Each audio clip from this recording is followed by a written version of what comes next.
देखिए, कर्नाटका की एक भरी सड़क की बात करते हैं। दिन का उजाला था। हाँ, पूरी तरह से भीड़ भरा इलाका।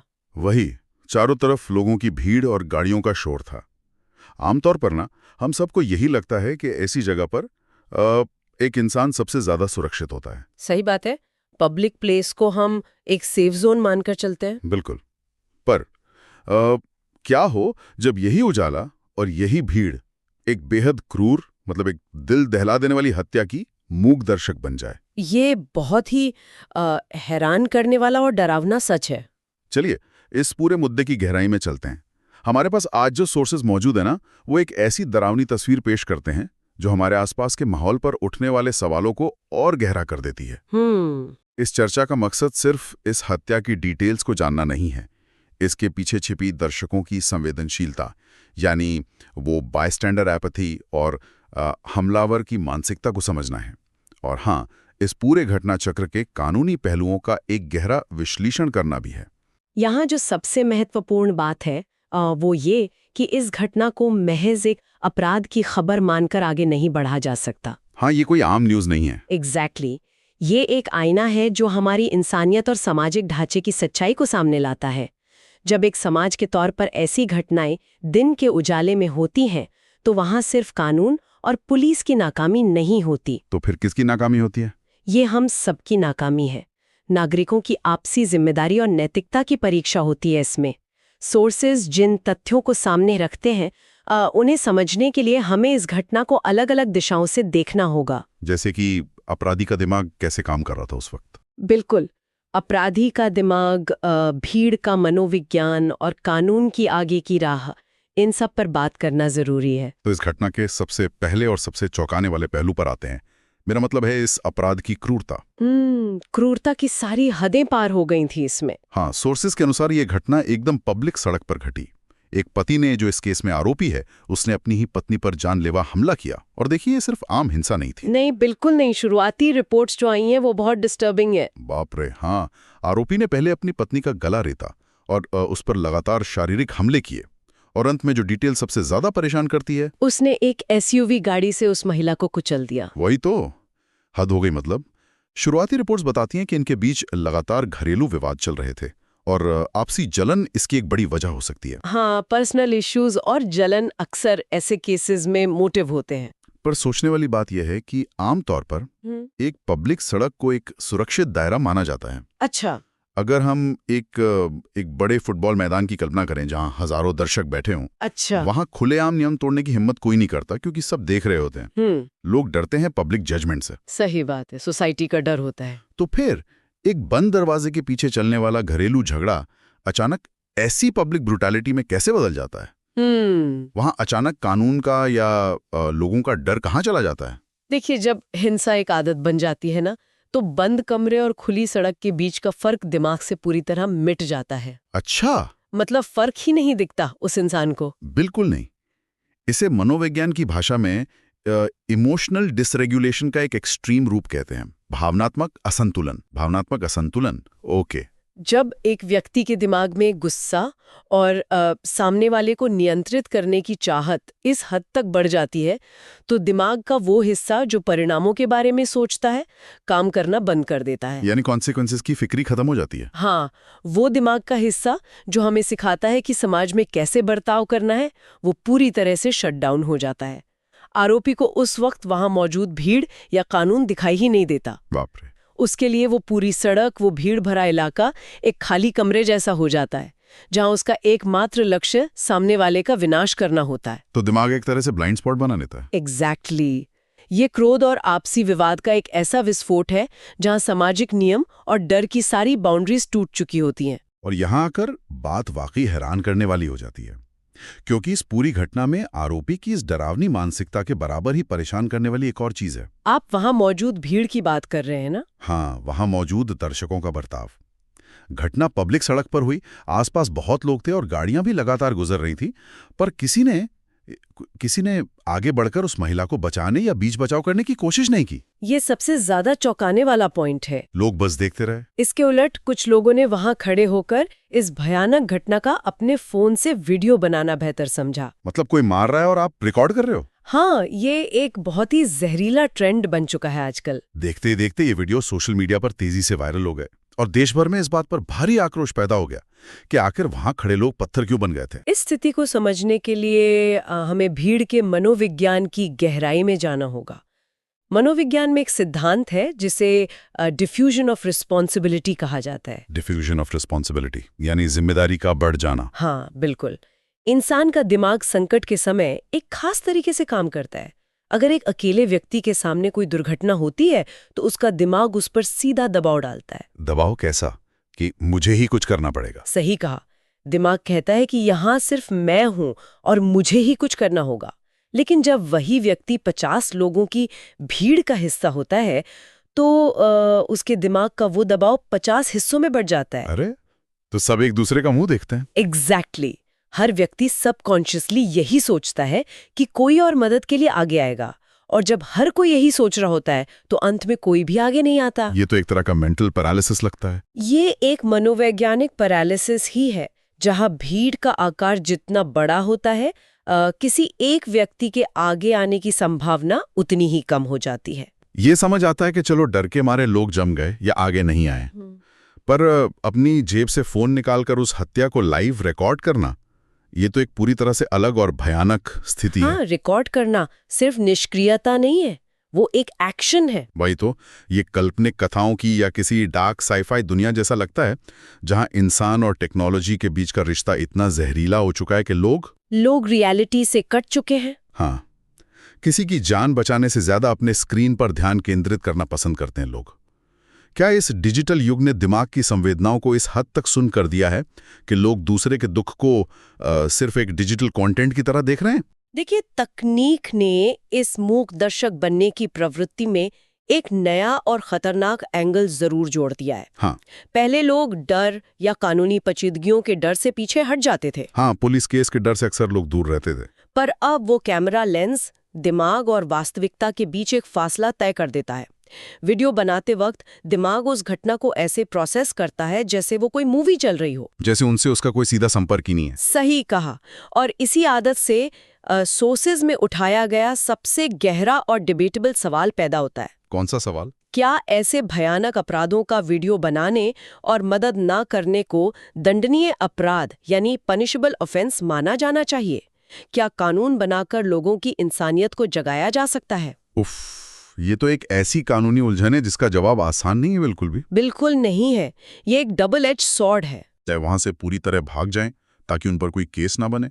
हाँ, लोग और ज्यादा डर जाएंगे। एक आम नागरिक जो सच में डर के मारे जम गया है, और एक संवेदनहीन व्यक्ति जो सिर्फ सोशल मीडिया लाइक्स के लिए वीडियो बना रहा है, कानून इन दोनों के बीच फर्क कैसे करेगा भला? ये साबित करना बहुत मुश्किल है। डर को साबित करना या ना साबित करना अदालतों के लिए एक असंभव चुनौती बन जाएगा ना। यही तो कानून निर्माताओं के सामने सबसे बड़ी दुविधा है आज के वक्त में। दुनिया के कई हिस्सों में गुड समैरिटन कानून लागू हैं। हाँ, मददगार नागरिक कानून जिन्हें कहते हैं। इन कानूनों का मूल मकसद उन लोगों को कानूनी सुरक्षा और प्रोत्साहन देना होता है जो संकट में किसी की मदद करते हैं, ताकि उन्हें बाद में पुलिस या कोर्ट के चक्कर न लगाने पड़े। ये प्रैक्टिकल कानून सिर्फ डंडा चला सकता है, वो किसी डरपोक दिमाग में साहस नहीं भर सकता।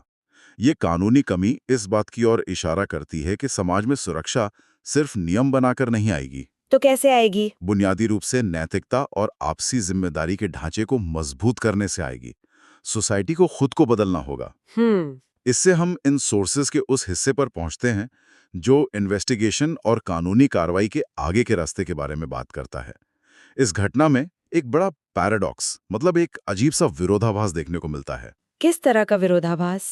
जिन वायरल वीडियोस ने इस पूरे देश में गुस्सा भड़काया, जिन वीडियोस को देखकर हम उस भीड़ की संवेदनहीनता पर सवाल उठा रहे हैं ना, वही वीडियोस अब कानूनी प्रक्रिया में आरोपी के खिलाफ सबसे बड़े सबूत बन गए हैं। ओह हाँ, ये आयरॉनिकल जरूर है। हत्या के कुछ ही समय बाद पुलिस ने आरोपी को गिरफ्तार कर लिया था।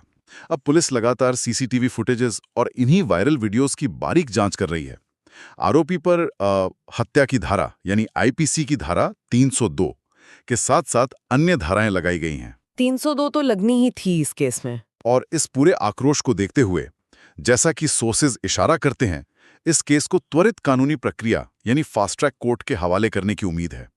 जिस निष्क्रियता को हम कोस रहे हैं, उसी ने पुलिस को एक ऐसा हथियार दे दिया है जिससे कोर्ट में झुठलाया नहीं जा सकता। अगर हम इस मुद्दे को एक बड़े दायरे में देखें तो ये समझना जरूरी है कि फास्ट ट्रैक कोर्ट्स काम कैसे करती हैं और उनकी जरूरत कब पड़ती है। हाँ, आमतौर पर तो कानून में बहुत वक्त लगता है। बिल्कुल, आम अदालती प्रक्रिया में लंबा वक्त लगता है क्योंकि सबूत इकट्ठा करने, गवाहों के बयान लेने और उनकी क्रॉस एग्जामिनेशन में समय लगता है। पर जब पब्लिक आउटरीच बहुत ज्यादा हो और घटना ने समाज की आत्मा को गहरी ठेस पहुंचाई हो तो सिस्टम को तेजी दिखानी पड़ती है। और यहाँ वही वीडियो एविडेंस काम आएगा, राइट? हाँ, यहाँ वो वीडियो एविडेंस एक कैटलिस्ट का काम करता है। एक गवाह डर सकता है, घबरा सकता है या समय के साथ अपना बयान बदल भी सकता है, पर एक डिजिटल वीडियो ना भूलता है न डरता है। वो तो एक सॉलिड प्रूफ है। वो एक ठोस तकनीकी सबूत है जो सीधे तौर पर आरोपी को घटना स्थल पर हथियार के साथ और अपराध करते हुए दिखाता है। इसलिए कानून की भाषा में ये केस बेहद मजबूत हो जाता है। लेकिन एक ठोस सबूत आरोपी को सूली पर चढ़ा सकता है, पर वो उस पत्नी की जान वापस नहीं ला सकता ना, जिसे शायद बचाया जा सकता था अगर लोग आगे आते। ये सबसे दुखद पहलू है इस पूरी कहानी का। और इसी सोच के साथ सोर्सेज एक और बेहद परेशान करने वाली चिंता की ओर ध्यान खींचने की कोशिश करते हैं। आमतौर पर समाज में घरेलू हिंसा को एक बंद कमरे की समस्या या आपसी मामला माना जाता रहा है। हाँ, हमारे यहाँ लोग हस्बैंड वाइफ के मैटर बोल के इग्नोर कर देते हैं। एग्जैक्टली। लोग दूसरों के घरेलू झगड़ों में ये सोचकर पड़ना पसंद नहीं करते कि ये उनके घर का मामला है। लेकिन जब ऐसी भयानक हिंसा बंद दरवाजे तोड़कर खुलेआम सार्वजनिक जगहों पर आ जाती है तो ये किस ओर इशारा करता है? ये एक बहुत बड़ा शिफ्ट है सोसाइटी में। ये सिर्फ एक व्यक्ति का गुस्सा नहीं है, ये इस बात का सबूत है कि घरेलू हिंसा करने वालों के मन से समाज का डर पूरी तरह खत्म हो चुका है। उन्हें ये भरोसा हो गया है कि वो पब्लिक में भी अपनी पत्नी के साथ कुछ भी कर सकते हैं और कोई ने रोकने वाला नहीं है। ये चिंता बिल्कुल सही है और ये हमारे सामाजिक ताना बाना यानी सोशल फैब्रिक के टूटने का एक बड़ा संकेत है। घरेलू हिंसा जब सड़कों पर आ जाती है तो वो सिर्फ दो लोगों के बीच का मुद्दा नहीं रह जाती। तो फिर वो क्या बन जाती है? वो समाज की कलेक्टिव फेलियर यानी सामूहिक विफलता बन जाती है। जब एक हमलावर खुलेआम हत्या करने का साहस जुटा लेता है तो ये उसकी शक्ति का प्रदर्शन नहीं है, बल्कि हमारे आपसी जुड़े हुए समाज की कमजोरी का प्रदर्शन है। उसे पता था कि कोई आगे नहीं आएगा। हाँ, उसे पता होता है कि आसपास के लोग सिर्फ तमाशा देखेंगे। ये इस बात को दर्शाता है कि हमने प्राइवेसी और अपने काम से काम रखने की आदत में हिंसा को नजरअंदाज करने की एक अस्वस्थ आदत पाल ली है। ये आदत बहुत भारी पड़ रही है हमें। जब तक समाज घरेलू हिंसा को एक सामाजिक अपराध मानने के बजाय एक निजी मामला मानता रहेगा, तब तक ऐसी घटनाएं बंद कमरों से निकलकर सड़कों पर आती रहेंगी। तो आखिर इस सब का मतलब क्या है? अगर हम इस पूरे विश्लेषण का एक निचोड़ निकालें तो हमारे सामने क्या तस्वीर बनती है? तस्वीर काफी साफ पर परेशान करने वाली है। ये एक ऐसी हत्या का मामला है जहां शुरुआत एक घरेलू विवाद से होती है जो समय के साथ एक जानलेवा क्रोध में बदल जाता है। वो क्रोध इतना गहरा होता है कि उसे सड़क पर मौजूद लोगों की भीड़ का या उस दिन के उजाले का कोई खौफ नहीं रहता। और उसी दिन के उजाले में वो भीड़ संकट में मदद करने के बजाय फ्रीज हो जाती है। हाँ, भीड़ अपने दिमाग की उस अवस्था में चली जाती है जहां सबको लगता है कि दूसरा कोई मदद करेगा और कोई भी नहीं करता। लोग बचाने के बजाय अपने फोन से उस मौत को रिकॉर्ड करते हैं और अंत में बिना किसी पक्षपात के देखा जाए तो वही संवेदनहीन वीडियोस कानूनी सिस्टम को मदद करते हैं। बिल्कुल, वही वीडियो सिस्टम को एक ऐसी ताकत देते हैं कि पूरी प्रक्रिया को फास्ट ट्रैक आधार पर बिना देरी के चलाना आसान हो जाता है। हाँ। एक ही घटना में इंसानियत का सबसे गिरा हुआ रूप और जस्टिस डिलीवरी का सबसे तेजी से काम करने वाला रूप दोनों देखने को मिलते हैं हमें। ये निचोड़ इस बात को बिल्कुल सफाई से सामने रखता है। एक समाज के रूप में हमें ये समझना होगा कि हमारी निष्क्रियता भी एक क्रिया है। मतलब हमारा कुछ ना करना भी एक एक्शन है। हाँ, जब हम कुछ नहीं करते तो हम दरअसल अपराधी को अपना काम करने की खुली छूट दे रहे होते हैं। जुडिशियल सिस्टम और कानून अपनी जगह पर ठीक है, लेकिन उनकी सीमा हत्या होने के बाद शुरू होती है। कानून तब भी आएगा जब क्राइम हो चुका होगा। सही। हत्या को होने से रोकने का काम कानून का नहीं बल्कि मौके पर मौजूद इंसान का होता है। जब तक हम उस पहली कड़ी यानी भीड़ के संवेदनशील होने पर काम नहीं करते, तब तक कानून कितने भी सख्त हो जाएं, ऐसी घटनाओं को जड़ से नहीं मिटाया जा सकता। इस जानकारी का हम सबके जीवन में क्या महत्व है? कोई इस बारे में क्यों सोचे? देखिए, ये पूरा विश्लेषण इसलिए जरूरी नहीं है कि हम सिर्फ एक और अपराध की खबर को सुनकर आगे बढ़ जाएं। हाँ, इसे बस एक और न्यूज़ साइकिल की तरह नहीं देखना चाहिए। ये हमारे समाज का वो आईना है जिसे देखना और समझना जरूरी है, ताकि हम आसानी से मिलने वाली सूचनाओं के बोझ तले दब ना जाएं, बल्कि सही मायने में जागरूक बन सकें। एक अवेयर सिटीजन बनना बहुत जरूरी है। जब इंसान इस भीड़ की मानसिकता को और दिमाग के उस पैरालिसिस को समझ लेता है ना, तो संभावना होती है कि आने वाले समय में किसी और के साथ ऐसी स्थिति बनने पर वो इंसान उस भीड़ से अलग हटकर आगे आने का साहस जुटा सके। सुरक्षा डंडे से नहीं, नागरिकों की संवेदनाओं से तय होती है। बिल्कुल सही कहा आपने। इस पूरे मुद्दे पर विराम लगाने से पहले एक आखिरी विचार, एक ऐसी सोच जो इन सोर्सेज में सीधे तौर पर तो नहीं लिखी है, पर इस पूरी कहानी को सुनने के बाद दिमाग में एक अजीब सी हलचल जरूर पैदा करती है। हमने बात की कि कैसे लोग किसी की जान जाते वक्त अपना फोन निकालकर रिकॉर्ड करने लगते हैं। फोन और कैमरा का ऑब्सेशन। सोचकर देखिए, जब कोई इंसान किसी दूसरे की चीख, उसका दर्द और ऐसी भयानक क्रूरता को सीधे अपनी आंखों से देखने के बजाय अपने स्मार्टफोन के छोटे से कैमरा लेंस के जरिए देखता है, तो क्या वो स्क्रीन एक मनोवैज्ञानिक ढाल बन जाती है? एक साइकोलॉजिकल शील्ड की तरह। हाँ, क्या वो शीशे की स्क्रीन उस इंसान और उस दर्दनाक हकीकत के बीच एक दीवार खड़ी कर देती है?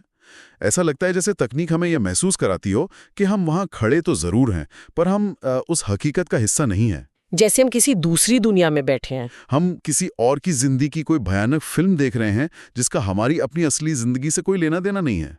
हम उस उजाले में होने वाले अंधेरे को सीधे नहीं देखते, हम उसे एक डार्क स्क्रीन के फ्रेम में कैद करके देखते हैं।